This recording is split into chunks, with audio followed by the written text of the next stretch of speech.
भारत माता की। क्यों भाई, कुशीनगर वालों की आवाज को क्या हो गया है? 400 पार करना है या नहीं करना है? मोदी जी को तीसरी बार प्रधानमंत्री बनाना है या नहीं बनाना है? विजय कुमार दुबे को फिर से सांसद बनाना है या नहीं बनाना है? तो कुशीनगर वालों, ऐसी आवाज नहीं चलती। दोनों हाथ उठाइए, उठाइए दोनों हाथ, दाएं बाएं वाले भी उठाएं। विजय के संकल्प की मुट्ठी भींचिए और प्रचंड आवाज से बोलिए, जय श्री राम, जय जय श्री राम। मंच पर उपस्थित भारतीय जनता पार्टी के सम्माननीय प्रदेश अध्यक्ष और मेरे मित्र श्रीमान भूपेंद्र चौधरी जी, हमारे राज्यसभा के सांसद राजा साहब आरपीएन सिंह जी, श्री विवेकानंद पांडे जी, मनीष जायसवाल जी, मोहन वर्मा जी, विनय प्रकाश गौड़ जी, दुर्गेश राय जी, लल्लन मिश्रा जी, और आज जिनको जिताने की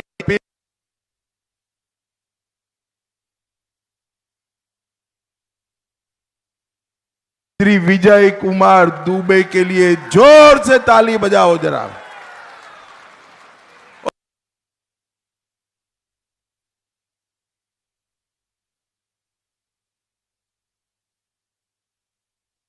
बहनों, माताओं और मेरे जिगर के टुकड़े जैसे युवा मित्रों, आप सभी को नमस्कार।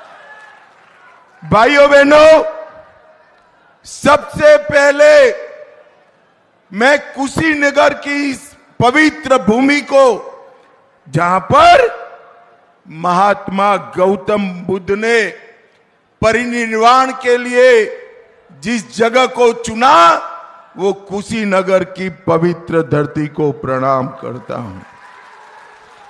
ये कुशीनगर को भगवान राम के पुत्र कुश की राजधानी भी बताते हैं। ये रामायण कालीन स्थल शहर भगवान बुद्ध के जीवन का बहुत बड़ा समय कुशीनगर श्रावस्ती से लेकर वाराणसी तक बीता। यहां पर ही एक क्षेत्र के अंदर ही भगवान बुद्ध ने अपने महान उपदेश देने का काम किया। और आज न केवल भारत, पूरी दुनिया बुद्ध के दिए गए रास्ते पर चलकर अपने आत्मा का कल्याण कर रही है। मैं भगवान बुद्ध को बार बार प्रणाम करता हूं। भाइयों बहनों, बौद्ध मंदिर, सूर्य मंदिर, सिंधवा स्थान, खिड़किया माई का स्थान, बड़ा कुबेर स्थान और बुढ़िया माई मंदिर को भी मैं प्रणाम कर कर मेरी बात की शुरुआत। भाइयों बहनों, सन 42 के भारत छोड़ो आंदोलन में हमारे कुशीनगर के 11 रणबांकुरे शहीद हो गए थे। मैं आज वो सभी शहीद हुतात्माओं को प्रणाम कर कर मेरी बात की शुरुआत करता हूं। भाइयों बहनों, 6 चरण का चुनाव समाप्त हो गया है। मेरे पास 5 चरण का आंकड़ा है। जानना चाहते हो क्या? अरे जोर से बोलो, जानना चाहते हो तो सुन लो। 5 चरण में मोदी जी 310 सीटें पार कर चुके हैं। ये छठा हो गया, 7वां होने वाला है। आप लोगों को 400 पार कराना है, 400 पार कराना। भाइयों बहनों, मैं आज इस कुशीनगर के मंच से 4 तारीख का परिणाम कहता हूं। राहुल बाबा, आपकी पार्टी को 40 भी पार करना नहीं है, मेरी बात याद रखना। और अखिलेश बाबू, कितना भी आपके प्रति सहानुभूति से मैं बात करूं, आपका 4 भी पार नहीं होना है, 4 भी पार नहीं। देश की जनता ने तय किया है कि अगले 5 साल नरेंद्र मोदी प्रधानमंत्री रहेंगे और इसके बार बार वो प्रधानमंत्री रहेंगे। भाइयों बहनों, 4 तारीख को मोदी जी की, भाजपा की, एनडीए की विजय निश्चित है। और 4 तारीख को दोपहर को आप देख लेना, ये राहुल बाबा के लोग प्रेस कॉन्फ्रेंस करेंगे कि ईवीएम के कारण हम हारे। और खड़गे साहब, आप भी समझ लेना, ये भाई बहन पर ठीकरा नहीं फूटने वाला है। ये भाई बहन पर ठीकरा नहीं फूटेगा, हार का ठीकरा खड़गे साहब पर फूटेगा और उनकी नौकरी जाने वाली। भाइयों बहनों, ये लड़ाई किसके बीच में? एक और नरेंद्र मोदी है जिसने एक अति पिछड़े के घर में जन्म लेकर पूरे देश को आगे बढ़ाने का काम किया। और दूसरी ओर ये 2 शहजादे राहुल बाबा और अखिलेश जी चांदी के चम्मच के साथ जन्मे। पूर्वांचल की तकलीफ उनको मालूम नहीं है भैया, मालूम नहीं है। मुझे बताओ जरा जोर से, ये अखिलेश राहुल बाबा पूर्वांचल की समस्याओं का निवारण कर सकते हैं क्या? जोर से बोलो, कर सकते हैं क्या? भाइयों बहनों, एक और नरेंद्र मोदी है, 23 साल तक प्रधानमंत्री, मुख्यमंत्री रहते हुए इन पर 25 पैसे का आरोप नहीं लगा है, 25 पैसे का आरोप नहीं। और दूसरी ओर ये 2 शहजादे 10 साल में 12 लाख करोड़ के घपले, घोटाले, भ्रष्टाचार करने वाले लोग हैं। और उनको इस देश का मौसम राज नहीं आता। राहुल बाबा हर 6 महीने में बैंकॉक, थाईलैंड चले जाते हैं, छुट्टी पर चले जाते हैं।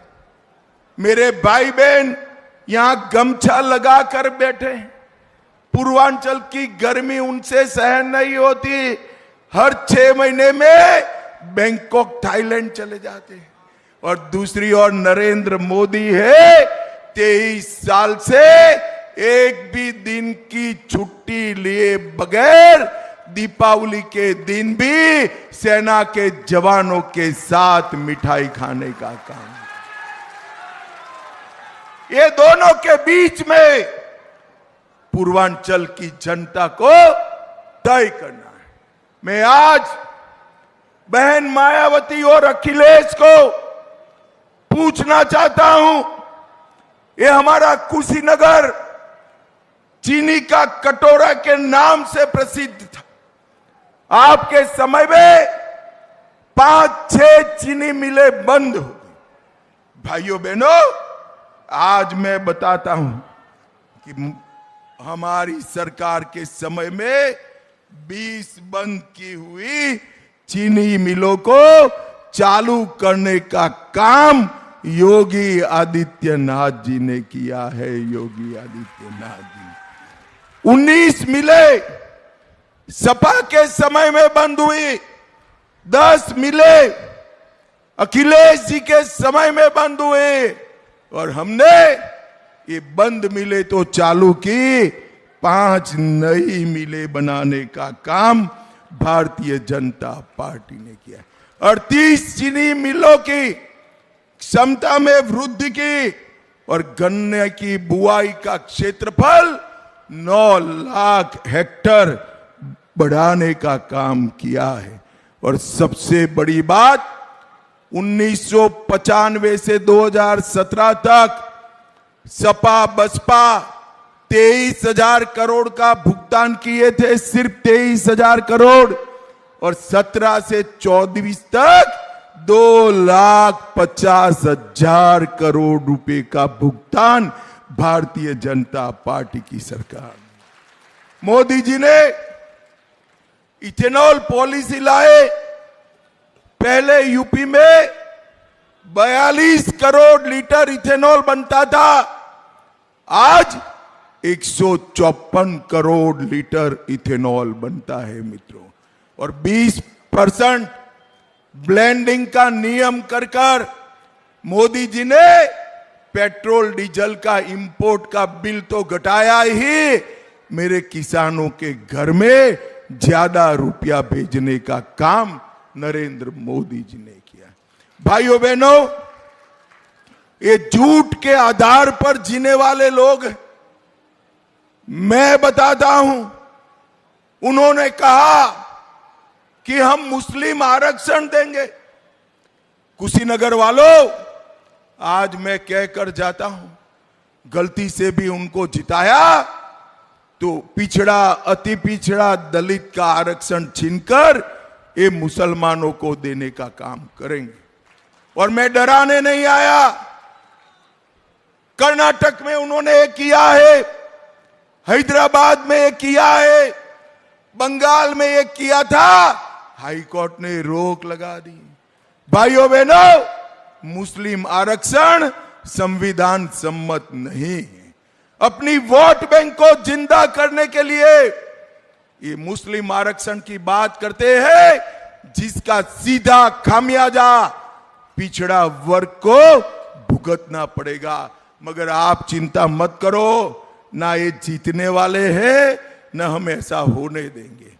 मैं आपको कहकर जाता हूं, जब तक नरेंद्र मोदी जी है, पिछड़ा वर्ग के आरक्षण को कोई हाथ नहीं लगा सकता, नहीं लगा। भाइयों बहनों, और दूसरी बात सुन लिए, जब तक भारतीय जनता पार्टी का एक भी सांसद है, हम इस देश में धर्म के आधार पर आरक्षण को नहीं आने देंगे, नहीं आने। भाइयों बहनों, जीतना तो मोदी जी को ही, मगर मुझे बताओ जरा, कुशीनगर वालों, 1 मिनट के लिए एक घमंडिया गठबंधन जीत गया तो उनका प्रधानमंत्री कौन बनेगा? कोई है क्या? अरे चलो यार, मैं आपको एक एक कर पूछता हूं। शरद पवार बन सकते हैं क्या? अरे जोर से बोलो, बन सकते हैं? ममता दीदी बन सकती है? लालू जी बन सकते हैं? उद्धव ठाकरे बन सकते हैं? अब हंसना मत, हाँ, हंसना मनाही है। राहुल बाबा बन सकते हैं क्या? अरे क्यों हंसे भाई? बन सकते हैं क्या? जब पत्रकारों ने इनको पूछा आपका प्रधानमंत्री कौन है, तो कहते हैं बारी बारी 5 साल, 1-1 साल बनेंगे। मुझे बताओ भाइयों बहनों, 130 करोड़ का देश जिसको दुनिया का नेतृत्व करना है, ये बारी बारी प्रधानमंत्री चल सकता है क्या? अरे जोर से बोलो, चल सकता है क्या? मैं आपको कहना चाहता हूं, पूछना चाहता हूं, पाकिस्तान को जड़बा तोड़ जवाब कौन दे सकता है? पाकिस्तान, जोर से बोलना पड़ेगा, ऐसे नहीं चलेगा। पाकिस्तान को मुंह तोड़ जवाब कौन दे सकता है? कोरोना जैसी महामारी के खिलाफ कौन बचा सकता है? आतंकवाद को कौन समाप्त कर सकता है? नक्सलवाद को कौन समाप्त कर सकता है? 60 करोड़ गरीबों का कौन भला कर सकता है? गरीबों को घर कौन दे सकता है? शौचालय कौन भिजवा सकता है? घर में नल से जल कौन दे सकता है? 5 लाख तक का स्वास्थ्य का बीमा कौन दे सकता है? 5 किलो मुफ्त अनाज कौन दे सकता है? तो ये सब मोदी मोदी है, तो प्रधानमंत्री कौन बन सकता है भाई? यही देश, पूरे देश, पूरा पश्चिम उत्तर दक्षिण हर जगह से यही आवाज आती है, मोदी मोदी मोदी मोदी मोदी मोदी करना। भाइयों बहनों, अगर ये बारी बारी 5 साल प्रधानमंत्री बन गए ना, तो वो 5 साल में क्या काम करेंगे मैं बता देता हूं। पहले साल में धारा 370 को वापिस लाएंगे, दूसरे साल में ट्रिपल तलाक वापिस लाएंगे, तीसरे साल में पीएफआई पर से बैन उठा लेंगे, चौथे वर्ष में आतंकवादियों से बातचीत करेंगे और 5वें साल में राम मंदिर पर बाबरी ताला लगाने का काम करेंगे। बाबरी ताला इनको आने देना चाहिए क्या? आने देना चाहिए? भाइयों बहनों, ये समाजवादी पार्टी की सरकार थी जिसने कार सेवकों पर गोली चलाई थी। आज ये चुनाव जो है, कार सेवकों पर गोली चलाने वाले और राम मंदिर बनाने वालों के बीच का चुनाव है। 70 साल से इस सपा और कांग्रेस राम मंदिर के मुद्दे को अटका कर बैठे थे। मोदी जी ने 5 ही साल में केस भी जीता, भूमि पूजन भी किया और जनवरी में प्राण प्रतिष्ठा कर कर जय श्री राम कर दिया। भाइयों बहनों, मोदी जी ने सिर्फ राम मंदिर नहीं, औरंगजेब ने तोड़ा हुआ काशी विश्वनाथ का मंदिर भी बनाया और सोमनाथ का मंदिर भी सोने का बन रहा है। भाइयों बहनों, सोमनाथ का मंदिर मोदी जी ने हमारी आस्था का, संस्कृति का, धर्म का सम्मान करने का काम किया। और मुझे बताओ जरा, ये पाक ऑक्यूपाई कश्मीर हमारा है या नहीं है? अरे जोर से बोलो कुशीनगर वालों, है या नहीं है? ये कांग्रेस पार्टी हमें डरा रही है कि पाकिस्तान के पास एटम बम है, पाक ऑक्यूपाई कश्मीर न मांगिए। अरे राहुल बाबा, आपकी पार्टी डरती होगी एटम बम से, हम तो भाजपा वाले हैं, नहीं डरते हैं, नहीं डरते। आज भगवान बुद्ध की परिनिर्वाण वाली भूमि पर मैं कह कर जाता हूं कि पाक ऑक्यूपाई कश्मीर भारत का है, रहेगा और उसको हम लेकर रहेंगे, लेकर रहेंगे। माताओं, भाइयों, बहनों, ये धारा 370 को नहीं हटा सके वो और क्या करें। अभी अभी अखिलेश बाबू सहारा रिफंड पोर्टल का मुद्दा उठा रहे हैं। भाई कुशीनगर वालों, मुझे बताओ, 85,000 करोड़ का सहारा का घपला किसके समय में हुआ?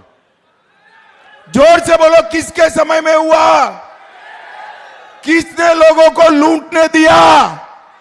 अरे अखिलेश बाबू, आपकी पार्टी सहारा के फंड से चलती थी, सहारा की लूट आपने चलने दी। नरेंद्र मोदी ने तो रिफंड देने की शुरुआत की है। मैं आज सभी सहारा वालों को बताकर जाता हूं, तीनों कोऑपरेटिव का रिफंड चालू हो गया है और 3 प्राइवेट लिमिटेड कंपनी है, इसका केस सुप्रीम कोर्ट में है। मगर 3.5 करोड़ लोगों को 85,000 करोड़ रुपया पाई पाई हम वापिस करेंगे, ये हमारा गारंटी है। भाइयों बहनों, मुझे बताओ, हमारे अध्यक्ष जी पहले कहे कि यहां पर एक जिला एक माफिया होता था, अब कोई दिखाई पड़ता है क्या? अरे जोर से बोलो, दिखाई पड़ता है क्या? 2017 में आपने भाजपा सरकार बनाई, भाजपा ने योगी जी को मुख्यमंत्री बनाया, योगी जी ने माफियाओं को उल्टा लटका कर सीधा करने का काम किया। और इतना नहीं, सिर्फ उल्टा लटका कर सीधा किया, ये 1 डिस्ट्रिक्ट 1 माफिया में मानते थे, हमने 1 डिस्ट्रिक्ट 1 प्रोडक्ट कर दिया और युवाओं को रोजगारी देने का काम भारतीय जनता पार्टी ने किया। भाइयों बहनों, ढेर सारे मुद्दे हैं, मैं अगर सभी मुद्दे बताने जाऊंगा तो एक बड़ी भागवत सप्ताह बिठानी पड़ेगी, मगर मेरे मुद्दे खत्म नहीं होंगे। चिलचिलाती धूप है। मैं अंत में इतना ही बताना चाहता हूं कि कुशीनगर के विकास के लिए ये विजय जो है ना, ये आपको दिखाई पड़े ऐसे सीधे साधे व्यक्ति नहीं है। मैं आपको बताऊं, बड़ा जालिम आदमी है। जब कुशीनगर का विकास का मामला आता है, मेरे जैसे व्यक्ति से भी झगड़ा कर लेते हैं विजय जी। देखो क्या हुआ कुशीनगर में, 1600 करोड़ से 460 योजनाओं का एक साथ शिलान्यास करने का काम नरेंद्र मोदी जी ने किया। नेशनल हाईवे 28 का चौड़ीकरण हुआ, पडनोरा में मेडिकल कॉलेज बनी, पडरोना में रेलवे ब्रिज मंजूर हो गया, कुशीनगर में अंतरराष्ट्रीय हवाई अड्डा बना, कुशीनगर में कृषि और प्रौद्योगिकी विश्वविद्यालय बनाने का काम भी हमारे पंडित जी ने किया। ग्राम सड़क योजना 1000 किलोमीटर, ग्रामीण आवास 52,001 मत क्षेत्र में 5,70,000 शौचालय, 3,14,000 टॉयलेट, 5,35,000 घरों में नल से जल और 5,60,000 किसानों को 6,000 रुपया प्रति साल देने का काम विजय जी ने किया। मुझे बताओ भाई, मोदी जी को प्रधानमंत्री बनाना चाहते हो क्या? मगर कैसे बनाओगे, वो तो काशी से खड़े हैं। बताओ, चलो मैं रास्ता बताता हूं, ये विजय दुबे जी के नाम के सामने कमल का निशान है, आप बटन दबाना, मोदी जी तब से प्रधानमंत्री बन जाएंगे। दबाओगे क्या? अरे जोर से बोलो, दबाओगे? विजय जी को सांसद बनाओगे? मोदी जी को प्रधानमंत्री बनाओगे? 400 पार कराओगे? तो मेरे साथ दोनों हाथ उठाइए, उठाइए दोनों हाथ, विजय के संकल्प का मुट्ठी भींचकर बोलिए, जय श्री राम, जय जय श्री राम।